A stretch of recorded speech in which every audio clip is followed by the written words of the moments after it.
Global warming goddess Greta Thunberg has lost her cuteness now she's 20. Maybe to compensate, it's become even more politically radical. In fact, so radical that at a climate rally in Amsterdam on the weekend, one man in the crowd lost it when she turned it into a rally for Palestinians in Gaza.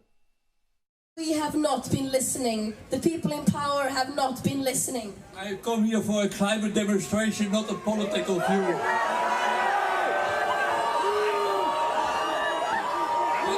Calm down. No climate justice on occupied land. No climate justice on occupied land. Joining me from London is broadcaster and writer Esther Karaku. Esther, what we were seeing just there, to me, it wasn't just Thunberg searching for relevance, I suggest, but it's also the thing that you see in the left where you have to have a portfolio of causes. They all have to come together. I'll save your Wales if you save my racial handicap or something. I don't know. Yes, what we're looking at there is a congregation of the mentally unwell, which nowadays every sort of movement devolves into. I cannot believe, I mean, I actually laughed when I saw this, that they were shouting, no climate justice on occupied land, as if for any reason the concern of many Gazans right now is climate justice from the cloud gods of the IDF. I mean, it's just ludicrous. But what you see now, because Greta Thunberg's ideology is so inconsistent and so incoherent, is she now finds different things to attach herself to. So climate justice becomes racial justice, becomes trans justice, and becomes Islamist justice, and all the other justices she can possibly think of, because she's not a very intelligent person to listen to.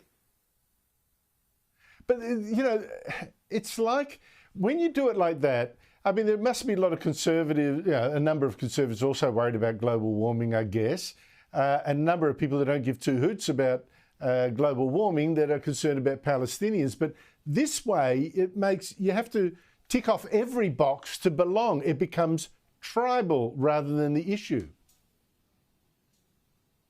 Absolutely. And this is the issue here. Unfortunately for Greta Thunberg, this strategy is not only going to work, it's going to work a lot less well, because she's now 20. She's no longer the sort of adorable teenager that was being trotted around at UN conventions. She's a grown woman who should probably start looking for a job.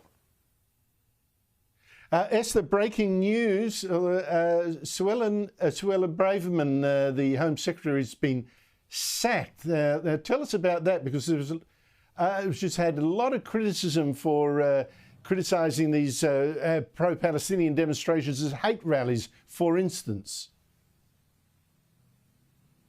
Yeah, so what we're hearing so far is that there's an imminent cabinet reshuffle, and in that, Suella Braverman will no longer continue in her role as the Home Secretary. I suspect she probably will still be in the cabinet to appease whatever Conservatives are left in the party, although I doubt that. What you're seeing now is Rishi Sunak caving to pressure. At the end of the day, Suella Braverman was largely right. You know, a lot of people during these Palestinian marches are hateful and anti-Semitic, and she made that point very clearly. She also made the point that the police clearly have double standards. You know, these are the same people that were happy to ban protests in 2011, but they didn't feel the need to ban this particular protest, even though there was evidence that it was going to be incendiary, like it was on Armistice Day, which is extremely unfortunate and extremely disrespectful to the people who lost their lives in service of this country. Well, I find amazing, she's been sacked for saying they're hate rallies, and sacked also for saying, you know, that that the British police are being too gentle on the protesters.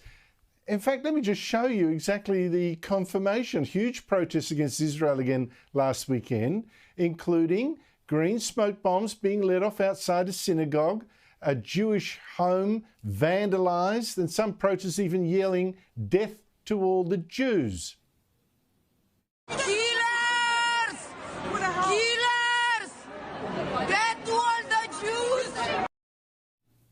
And then you got British police being attacked with fireworks shot at them and chants of "F the police," etc., etc. I mean, seriously, isn't this just proof of what she said? She's absolutely right. And the issue here is the public no longer has trust in the police, because this is the same police force that had a constable bending the knee at a BLM riot, that were happy to ban certain protests, but really easy on people literally shouting hateful things on the streets of our capital. So she was absolutely right in that respect. I suspect this is going to come back very badly on Rishi Sunak, and it's more than solidified the fact that the Conservatives are going to lose the next general election in a massive, massive way. And she was a leadership candidate in the last runoff too, so she's probably polishing her CV for the next go. Absolutely. I can see that happening. Well, let's see. Esther, maybe you should polish your own up in a second. I know the cries for Esther for PM are growing louder and louder. Thank you so much indeed for your time. Really appreciate it.